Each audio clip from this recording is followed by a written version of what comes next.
Selamat pagi Pak Alexander, selamat pagi teman-teman semua. Kami dari kelompok 4 Sejarah Pemikiran. Hari ini kami akan mempresentasikan topik mengenai aborsi. Kelompok kami terdiri dari Chandra Elvando, Iren Fortuna, Zulfikar Rifki, dan saya sendiri Muhammad Arfa, dan yang terakhir ada M. Erlangga.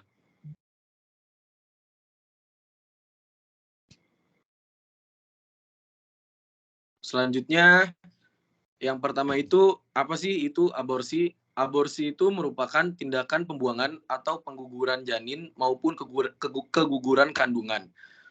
Ini di sini ada data di tahun 20 di tanggal 29 September tahun 2021 1,6% kehamilan yang tidak direncanakan, lalu ada 5,8% kasus yang ditemukan. Selanjutnya dijelaskan oleh teman saya. Selanjutnya tujuan aborsi. Nah, tujuan aborsi ini dilaksanakan oleh sebagian wanita baik secara legal maupun ilegal, sampai tak dapat meneruskan kehamilan mereka hingga melahirkan secara alamiah. Hal ini terjadi dilakukan untuk kesehatan fisik atau mental dan sosial. Selanjutnya, manfaat dan akibat melakukan aborsi. Aborsi ini dilakukan secara legal memiliki manfaat di mana biasanya untuk menyelamatkan nyawa salah seorang ibu. Aborsi juga dilakukan secara ilegal memiliki akibat di mana mereka melakukan aborsi akan merasa kebebasan dan tentu memiliki dampak pemikiran negatif di mana diantaranya seks pranikah. Selanjutnya. Berikutnya ada macam-macam aborsi. Jadi macam-macam aborsi terbagi menjadi dua. Yang pertama itu spontaneous abortus dan yang kedua itu provocatus abortus. Nah, spontaneous abortus itu adalah aktivitas kegiatan aborsi yang tidak disengaja disebabkan oleh salah satu pasangan yang memiliki kecelakaan maupun penyakit kelamin dan lain sebagainya.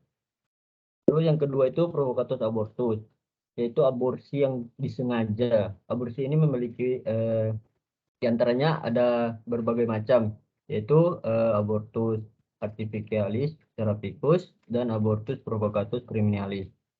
Abortus artificialis therapicus itu aborsi yang dilaksanakan oleh dokter berdasarkan temuan indikasi medis, contohnya apabila kehamilan diteruskan dapat memberikan bahaya bagi calon ibu. Dikarenakan memiliki berbagai penyakit berat, misalnya penyakit TBC dan penyakit ginjal. Sedangkan abortus provocatus criminalis merupakan sebuah tindakan aborsi yang dilaksanakan tanpa memiliki dasar indikasi medis. Contohnya, aborsi dialami supaya meniadakan kegiatan berhubungan badan sebelum melaksanakan pernikahan ataupun agar dapat menyelesaikan kehamilan yang tidak diinginkan. Next. Selanjutnya regulasi tentang aborsi di Indonesia. Untuk dapat menyelesaikan persoalan aborsi di Indonesia, masuk pada negara yang memiliki pertentangan legalisasi aborsi. Pengguguran kandungan diklasifikasikan pada kejahatan pidana. Namun seiring berjalannya waktu, bahwa aktivitas tersebut diizinkan karena berbagai alasan untuk dapat mengupayakan keselamatan calon sang ibu. Di luar atas permasalahan hukum, bahwa pengaturan aborsi adalah bagian dari fenomena syarat karena memuat nilai moralitas, budaya, sosial, agama, maupun nilai politik. Maka dari itu, ketentuan normatif yang legal serta formal yang biasanya secara umum melakukan pelanggaran atas perbuatan aborsi yang dapat menciptakan ruangan darurat bagi kasus-kasus tertentu. Seperti halnya telah ada ketentuan pada Undang-Undang Nomor 36 Tahun 2009 mengenai kesehatan dan ketentuan aborsi tidak sinkron dengan beragam aturan yang diawali dari nilai tertinggi hingga terendah sebab terdapatnya keberagaman secara yuridis. Next.